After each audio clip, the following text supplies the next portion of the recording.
साथियों नमस्कार, कैसे हैं आप सब लोग। देखो, अभी इन दिनों में एक बेसिक प्रॉब्लम मुझे देखने को मिली है मैन साइड में। ये प्रॉब्लम है डिप्रेशन की, कि शादी कर ली, सेक्स कर लिया, बच्चे भी कर लिए, पत्नी जो है छोड़ के भाग गई। कोई भी कारण हो सकता है। अब तुम्हारे साथ मुझे रहना उचित नहीं लगता है। ये कारण ये भी है, या एक कारण ये भी है कि उसका कोई बॉयफ्रेंड है जिसको कॉमनली आप लोग आशिक बोलते हो, उसके साथ निकल रही वो कि नहीं भाई, मेरे को तो आगे का सुख यही दे पाएगा, ठीक है जी, मेरे पति में दम नहीं है। या कई बार कारण ये भी होता है कि वो सिर्फ आपको लूटने के इरादे से आई थी, पैसा लूट लिया, समेट लिया और निकल ली। बट प्रॉब्लम ये है कि जब भी आप इन परिस्थितियों को फेस करते हो और इसके साथ साथ आप पर आपकी पत्नी झूठे केस कर देती है, उन स्थितियों को फेस करते हो और फिर कोर्ट आपको कहता है कि भाई मेंटेनेंस देना पड़ेगा, तब तीसरी स्थिति भी आप फेस करते हो, तो वहाँ पर क्या करें, कैसे लड़ें, कैसे डिफेंड करें, कैसे रहें मोटिवेट। भाई देखो, जहाँ तक बात है मोटिवेशन की, तो मेरे पास कोई दवाई तो है नहीं कि आपको मैं दवाई जो है दे दूँगा और आप जो है मोटिवेट हो जाओगे।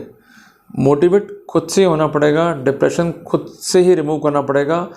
भाई एज एन एडवोकेट हम लोग केवल आप लोगों को हेल्प कर सकते हैं, आप लोगों को असिस्ट कर सकते हैं लड़ना कैसे, पर लड़ना खुद ही पड़ेगा। अगर आप ये सोचते हो कि आँख मीच कर वकीलों के कंधों पर केस डाल दिया और सुबह हम केस जीत जाएंगे, तो आपकी सोच ही गलत है। देखो, कई बार मैं लोगों से मिलता हूँ, दाढ़ी बढ़ा रखी है, पता नहीं किस डिप्रेशन में जी रहे हैं बैठ के वो। कई दिन नहाते नहीं है, अरे भाई क्या होगा, मेरा वाइफ चली गई, देवदास बने पड़े भाई। कहीं तो बने हुए राजेश खन्ना, भाई मैं तेरा शहर छोड़ जाऊँगा इससे पहले तू मुझे छोड़े।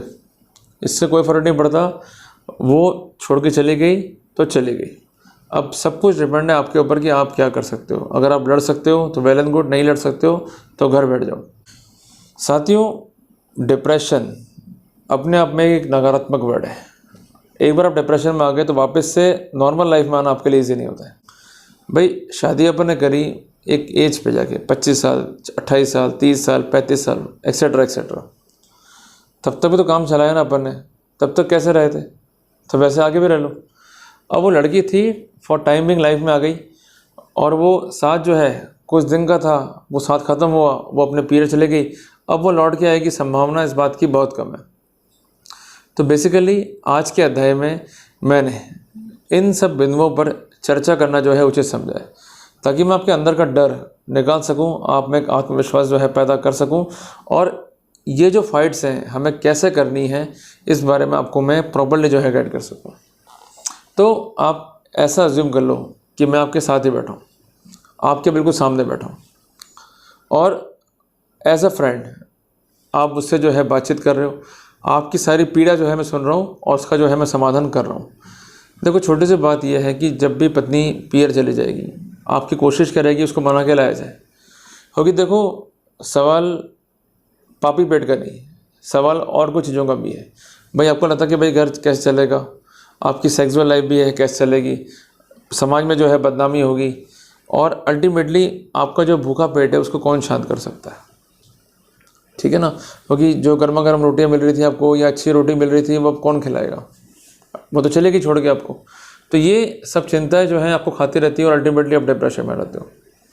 घर वाले भी समझाते हैं, भाई ठीक है भाई, अपन बात करते हैं, समझाते हैं, बट वो तो एक तरीके से हट पकड़ के बैठ गई है कि मेरे को इस आदमी के साथ रहना नहीं है, मेरा छुटकारा करा दो या मेरा तलाक करा दो, अल्टीमेटली मुझे मकान दे दो, या अल्टीमेटली मेरे को जो है एक बड़ा अमाउंट जो है दे दो। अब आपके पास प्रॉब्लम क्या है, ना तो मकान देना चाहते हो, ना जो है आप पैसे देना चाहते हो, ना तलाक देना चाहते हो, और वो आती नहीं है, उसको लड़ना भी चाहते हो, और वो चली गई है तो डिप्रेशन में रहते हो। तो हर तरीके से नेगेटिव तो आप ही हो रहे हो ना, हर तरीके से मारे तो आप ही जा रहे हो। तो करें क्या, किस तरह से निपटें, ये अध्याय उन सब चीज़ों को डिस्कस करने के लिए बना है। देखो, छोटी सी बात है कि जब भी पत्नी पीर चली गई, आप कोशिश करो कि वो मान जाए, और अगर वो कोशिश नहीं कर रही है साथ आने की, तो बेटर है कि उसको भूल जाओ। पर कोशिश का मतलब ये नहीं कि मेयर कोशिश। इसलिए हमेशा ही आपको कुछ सवाल अपने आप से पूछने हैं और उसके आंसर भी खुद को ही देने हैं, ताकि आप एक सही डिसीजन पे जो है पहुंच जाए। सबसे पहला क्वेश्चन कि क्या मैं अपनी वाइफ को चेस कर पाऊंगा या नहीं कर पाऊंगा। कुछ लोग होते हैं डरपोक किस्म के, नहीं भाई हम तो चेस कर ही नहीं पाएंगे, हमको तो बहुत डर लगता है, वो हमको मार डालेगी, उसको हम अगर 1 मिनट के लिए भी घर में ले आए तो हमारा जीवन आराम कर देगी और उसको हम कुछ बोल सकते नहीं है। तो बेटर ये कि you should go for divorce. पर लगता नहीं भाई मैं चेस कर लूँगा, कुछ प्रॉब्लम्स है उसको मैं सॉल्व कर लूँगा and I will mitigate the same, then अपने पास ऑप्शन बचता है उस मैरिज को सर्वाइव कराने का। भाई ज़रा सोचो कि आपने शादी कर ली, शादी में जो है 15-20 लाख 30 लाख खर्च कर दिए, अब पत्नी 2 मिनट टेकी और निकल ली, तो फ़ायदा क्या हुआ अल्टीमेटली आपको। तो इसलिए मैं कह रहा हूँ कि तलाक ऑप्शन नहीं है। आप सोचते कि भाई हम कोर्ट चले जाएंगे, पिटिशन डाल देंगे सेक्शन 9 की सेक्शन 13 की, क्या सॉल्यूशन मिलेगा आपको। भाई जज केस चलाता रहेगा 4 से 5 साल और फिर अल्टीमेटली आपको जो है नुकसान होगा और आपको जो है दिक्कत वहाँ पर होने वाली है। भाई पिटिशन डाली, उसके बाद नोटिस गए, फिर वो आएगी, फिर वो रिप्लाई देगी, फिर इशू बनेंगे, फिर एविडेंस होगी और मीडिएशन होगा, तो it will take a very long time. Process तो यही है। तो मेरा कहना ये है कि आपको अगर अपनी पत्नी को लेकर आना है तो कोर्ट जाने की ज़रूरत क्या रही है आपको। किस गधे ने सलाह दे दी आपको कि भाई सेक्शन 9 डालने से जो है आपका भला हो जाएगा। क्यों डाल रहे हो सेक्शन 9 की पिटिशन। कुछ लोग डालते इसलिए हैं कि भाई आपको लगता ये है कि उससे खर्चा बच जाएगा या खर्चा बंद हो जाएगा। ऐसे तमाम एग्जाम्पल आपको मिल जाएंगे कि जहाँ पर सेक्शन 9 हिंदू मैरिज एक्ट की पिटिशन डालने के बाद में भी या 7 रण की पिटिशन डालने के बाद में भी कोर्ट ने जो है खर्चा बांध दिया। इवन डिक्री हुआ तब भी कोर्ट ने खर्चा बांध दिया। तो मेरा कहना कि ये जो रेमेडीज़ थी किस ज़माने में ठीक थी, बट आज के टाइम पे ये रेमेडीज़ जो हैं प्रॉपर काम नहीं कर रही हैं। तो आप मेरी बात कान खोल के सुन लो कि आप अपनी पत्नी के क्या हो, गार्जियन। क्या हो, गार्जियन। तो बीइंग अ गार्जियन आपकी ड्यूटीज़ क्या है कि आप अपनी पत्नी का ख्याल रखो, उसका क्या हित हो सकता है उसकी ओर जो है आप फोकस करो। उसको अगर एजुकेशन चाहिए तो आप एजुकेशन दो, उसको मेंटेनेंस चाहिए तो मेंटेनेंस दो। तो एक इंस्टीट्यूशन है शादी, उसमें 2 लोग हैं, पति और पत्नी। जहाँ सम्मान आपको करना है अपने पत्नी के राइट्स का, वहीं ड्यूटी पत्नी की भी है कि वो अपने पति के अधिकारों का सम्मान करे। और पति का इंपॉर्टेंट राइट क्या है, to have the conjugal relationship with the concerned wife. अगर वो राइट का सम्मान अगर पत्नी नहीं कर रही है तो आपने ऐसा कई किस्सों में पढ़ा भी है कि failure on part of wife to allow sex to the husband amounts to cruelty. अब कुछ इसमें ज्ञानवाद लोग या फेमिनिस्ट लोग बात कहेंगे कि माई बॉडी माई राइट, मैं जिसके साथ चाहूँ सेक्स करूँगी। ऐसा नहीं होता भाई।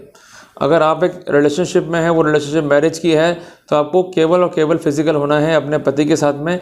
अन्य किसी के साथ अगर आप फिजिकल हो रहे हो तो बेसिकली ये एक सिन है, क्योंकि इस सिन को नाम दिया गया एडल्ट्री। पहले ऑफेंस था, अब ये एक सिन है। हस्बैंड हालांकि डिवोर्स फाइल कर सकता है, पर फिर भी मैं आपको एक बात स्पष्ट करना चाहता हूँ कि आपका आपकी पत्नी के शरीर पर 100% अधिकार है।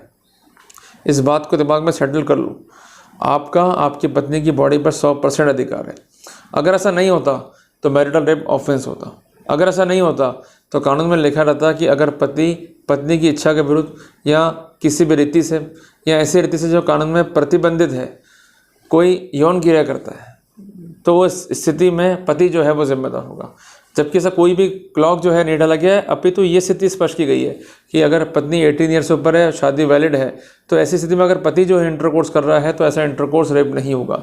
तो कुल मिला के पति पत्नी के साथ मुख मैथुन, गुदा मैथुन, योनि मैथुन जो है वो कर सकता है, इसमें कोई भी अपराध नहीं है। तो मेरा कहना है कि सेक्शन 9 हिंदू मैरिज एक्ट का पिटिशन डाल के टाइम वेस्ट करने से अच्छा है कि सीधा पहुँच जाओ घर पत्नी के कि वो चाहती के। और अल्टीमेटली आपको डर है कि घर वाले आपको मार डालेंगे उसके, या उसके जो घर में उसका भाई है, पिताजी है, आपके साथ नुकसान कर देंगे, तो घबराते काहे को। शादी मुझसे पूछ के करी थी। जब शादी करी थी तो उस समय ये भी स्थिति स्पष्ट थी कि मैं मर्द हूँ, अपनी पत्नी की रक्षा करूँगा। तो खुद की रक्षा तो कर नहीं पा रहे हो, पत्नी की रक्षा खाक करोगे, अच्छा वो छोड़ के भाग गई। अगर मर्द हो, डर नहीं लगता है तो तुरंत पहुँच जाओ, और डर लगता है चूड़ियाँ पहनो हाथ में और घर बैठ जाओ। कोर्ट जाके टाइम खराब करने से अच्छा है कि अपने राइट्स का डिटर्मिनेशन खुद कर लो, अदरवाइज मारे जाओगे। जाओ घर में उसके और अपनी बीवी से कहो कि भाई मैं आया हूँ और तेरे साथ रहूँगा, इसी घर में रहूँगा, जो तेरा नाटक है वो ख़त्म करके रहूँगा, उसके साथ वहीं रहो, सेक्स करो। और आप ट्रेसपासर किसी भी हालत में नहीं होगे, आप वहाँ पर लीगली जो है रह सकते हो। कानून जो है दोनों तरफ का है, इक्वल कानून है। अगर पत्नी का राइट है शेयर हाउस होल्ड में, तो वैसे आपका राइट है कि आप भी उस शेयर हाउस होल्ड में जाके रह सकते हो, अपने राइट्स को एक्सरसाइज कर सकते हो। क्लियर है। आप उसके साथ फोर्सफुल जो है इंटरकोर्स कर सकते हो। शर्त वही है कि उसकी उम्र 18 से ऊपर हो, शादी आपकी वैलिड हो। अगर है तो कोई दिक्कत नहीं है। वो लोग आपको नुकसान पहुंचाते हैं, मारपीट करते हैं, या स्थिति ये भी है कि आपको गंभीर क्षति भी कारित कर सकते हैं, तो मैं आपको बार स्पष्ट कर रहा हूँ कि अब BNS के अंदर स्ट्रिक्ट पेनल प्रोविजंस हैं, उन पर गंभीर कानूनी कार्रवाई होगी। इस बात की आपको मैं स्थिति स्पष्ट इसलिए करना चाहता हूँ कि जो पहले कानून थे उसमें इस तरह के स्ट्रिक्ट प्रोविजंस नहीं थे। अब तो यहाँ तक प्रोविज़न भी है कि अगर पुलिस जो है आपको डराती है, धमकाती है, आपको कन्फेशन के लिए बाध्य करती है, तो पुलिस तक को जो है जेल जाना पड़ेगा। तो जब इतनी स्थितियाँ कानून में हैं तो फिर घबराना क्या। आप जाओ, क्या उखाड़ लेंगे आपको? चिल्लाएंगे, चिल्लाने दो। वो केवल धमका सकते हैं और कुछ भी नहीं कर सकते। आपको धक्का दे देंगे, पुश कर देंगे। कुल मिला के आपकी जेब में रिकॉर्डर रहना चाहिए। जो भी झगड़े आपके होंगे, जब अग्रिम कार्रवाई करो तो वहाँ पर आपको दिक्कत नहीं हो। इसलिए आपको मैं कह रहा हूँ कि आप अगर अलर्ट नहीं रहोगे, अपने राइट्स के प्रति आप जागरूक नहीं रहोगे, तो वहाँ पर नुकसान जो है आपको ही खाना पड़ेगा। और इसके अलावा अगर पत्नी फाइल करती है केस 125 CRPC का, तो वहाँ पर सेक्शन 9 आप लगा सकते हो कि मेरे को साथ जाकर रहना है। और फिर भी बार बार मैं कहना चाहता हूँ कि आपको बगैर किसी मजिस्ट्रेट की आज्ञा के अधिकार है अपनी पत्नी के साथ रहने का, अपने कॉन्जुगल राइट्स को रेस्टिट्यूट करने का और उसके घर जाकर रहने का। मैं बार बार कह रहा हूँ, वो आपको नहीं रोक सकते हैं किसी बार जब तक रिश्ता कायम है। उनको रिश्ता ख़त्म करना है तो लिख के रह दो कोर्ट में, भाई हमको रिश्ता ख़त्म करना है। अगर रिश्ता ख़त्म करने के बाद वो करते हैं तो निश्चित तौर पर आपको वहाँ पर एक फ़ायदा मिल सकता है कि चूँकि मेरी पत्नी खुद रिश्ता ख़त्म करना चाहती है, तो ऐसी स्थिति में उसके इस स्वीकारोक्ति के हिसाब से म्यूचुअल डिवोर्स अगर कोर्ट देता है तो मुझे कोई भी आपत्ति नहीं है। तो वहाँ पर ये बेनिफिट आप ले सकते हो। और अगर आपकी पत्नी ऐसा नहीं कर रही है तो उसको हर कीमत पर संबंधों की पुनर्स्थापना करनी पड़ेगी। वो रिफ्यूज़ नहीं कर सकती है। ये सब फालतू की बातें हैं कि वो रिफ्यूज़ कर देगी, वो मना कर देगी, वो ऐसा नहीं कर सकती है। वो एक ही कंडीशन में मना कर सकती है कि जब उसको सीजिंग करना हो रिलेशनशिप का। अगर सीजिंग नहीं करना चाहती है या इस पर स्टैंड क्लियर नहीं कर रही है, then she has to subject herself towards the proper sexual intercourse. Clear हो गया आपको? तो इसलिए थोड़ा सा अलर्ट रहो।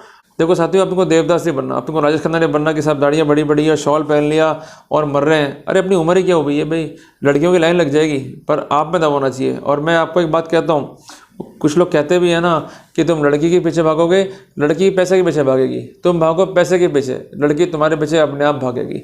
अगर खुद में दम है, खुद में जो है पावर है, तो आप जो है ईजिली कंटेस्ट कर सकते हो। और एक बात समझ लो, इतने केस हम कोर्ट में देखते हैं, उसमें मुझे बताइए कि ऐसा कोई भी केस आपने देखा हो जिसमें कंसर्न जो पति है वो अपराधी किस्म का हो, या कोई गैंगस्टर हो, या कोई आतंकवादी हो? कभी केस देखे नहीं। उनकी पत्नियां उल्टा डर के रहती हैं और कहती हैं कि भैया हमको तो कोई केस करना ही नहीं है। चूँकि आप पढ़ लिख गए, IITN हो गए और आपको नॉलेज जो है काफ़ी ज़्यादा हो गई, जितनी नहीं होनी चाहिए, तो उनकी निगाह में आप पता नहीं C से नाम होता है वो बन गए। ट्रबल होगी ना। इसलिए मैं कहता हूँ कि भाई ज़्यादा पढ़ोगे लिखोगे तो कुछ नहीं होगा, नुकसान ही खाओगे। पढ़ोगे लिखोगे बनोगे नवाब, ये सब बकवास है। कुछ नहीं बनोगे नवाब। नवाब बनने के लिए पढ़ाई लिखाई ज़रूरी नहीं है।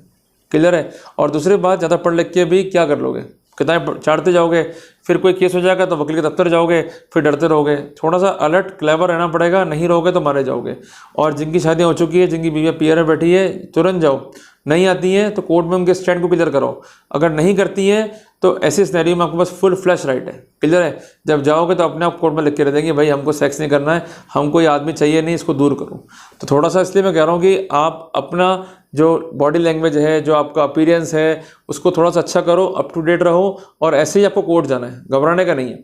और सबसे इंपॉर्टेंट बात, आप क्यों कहते हो कि मेरी इनकम नहीं है, मैं मर रहा हूँ, मेरी हालत ख़राब हो रही है? आप क्यों नहीं काम करना चाह रहे हो? 68C, 68D income tax act पे, 115 BAC इनकम टैक्स एक्ट पे, 192 इनकम टैक्स एक्ट पे। ये आपको मैं इसलिए कह रहा हूँ कि अगर आप वर्कआउट कर लोगे तो वहाँ पर दिक्कत नहीं आएगी। और इसलिए आपको काम करना है रंजन बनाम नेहा के एफिडेविट के ऊपर भी। मैं आपको इतना स्पेसिफिक नॉलेज दे रहा हूँ, आपको मैं सारे पॉइंट जो है क्लियर कर रहा हूँ, उसके बाद भी आप सुधरने को जो है तैयार नहीं हो। थोड़ा सा वर्कआउट करो भाई। अगर शादी हो चुकी है और होने वाली है तो लिखा पढ़ी भी करके रखो, ताकि अपने को जो है दिक्कत नहीं आई। और हर पॉइंट पर मैंने जो है कंटेंट को लिखकर उसका वीडियो जो है अपलोड किया है, ताकि सही जानकारी आप तक पहुंच सके और आप उस पर जो है वर्कआउट कर सको। क्लियर हो गया? तो इसलिए आप कसम खा लो कि लड़की चले गई, भाड़ में जाए। नहीं आ रही है तो अपने रास्ते खुद चुनो, लिव इन में जाओ, कुछ भी करो। बट अगर वो नहीं आ रही है तो अपने जीवन को अपने को ख़राब नहीं करना, अपने को किसी भी हालत में जो है देवदास नहीं बनने का। क्लियर है? आपको लाइफ में जो है मजबूत रहने का है और लाइफ को आगे बढ़ाओ। और दूसरी बात है, आप अपनी सेक्सुअल लस्ट को सेटिस्फाई करने के लिए कहीं भी जाओ, कोई ट्रबल नहीं है और ये ऑफेंस नहीं है। आप अपनी पत्नी को मैसेज करके ये भी कह सकते हो कि अगर तुम इंटरेस्टेड नहीं हो सेक्सुअल इंटरकोर्स के लिए तो मुझे जवाब दे दो, हाँ या ना में। बकवास मत करो मेरे साथ में। और मैं जा रहा हूँ किसी और औरत के पास में, उसके साथ में सेक्स करूँगा और साथ में आराम से रहूँगा, पर मैं उस औरत के साथ में नहीं रह सकता जो मेरे इमोशन की, जो मेरे व्यक्तित्व की जो है रेस्पेक्ट नहीं कर सकती। क्लियर कट स्टैंड करो। और चौथी बात, दबने का नहीं है पत्नी से।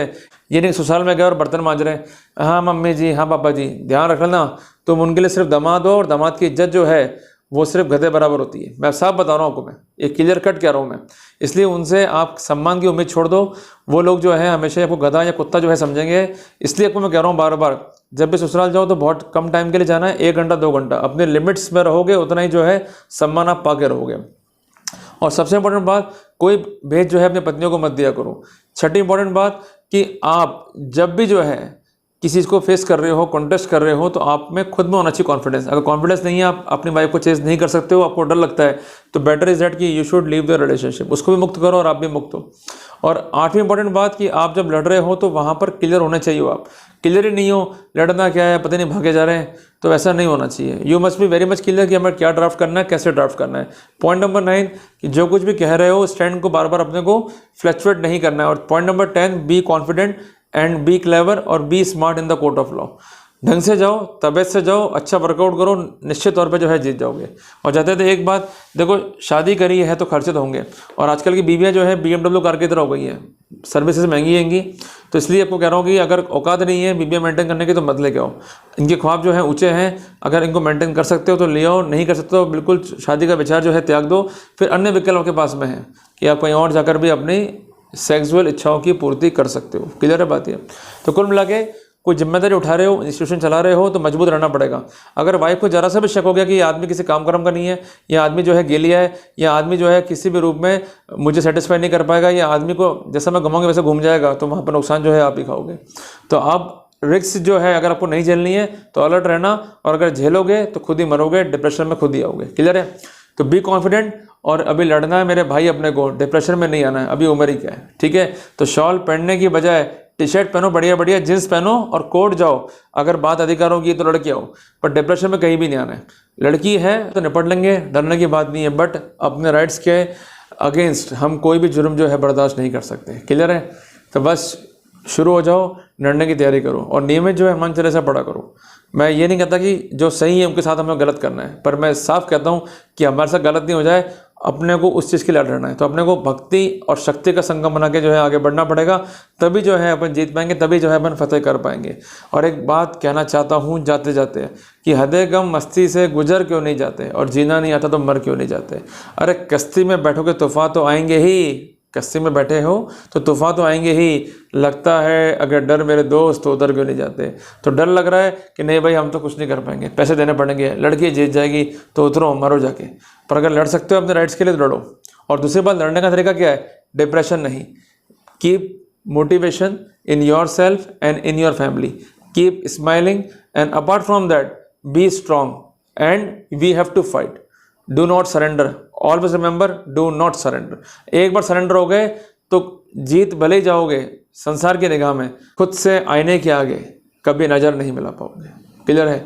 तो खुद की आंखों में ना गिरो, सरेंडर मत करना। सवाल तुम्हारा नहीं, सवाल आपका नहीं, सवाल मेंस राइट का है। Be aware about your rights, be ready to fight for your rights. So साथियों, उम्मीद करता हूँ कि आपको कंटेंट अच्छा लगा होगा। इस वीडियो को लाइक और शेयर करना, और उन लोगों तक पहुँचाना जो वास्तव में जो है घबराए हुए हैं। जल्दी मिलते हैं एक नए टॉपिक के साथ। टिल देन, जय हिंद, जय भारत।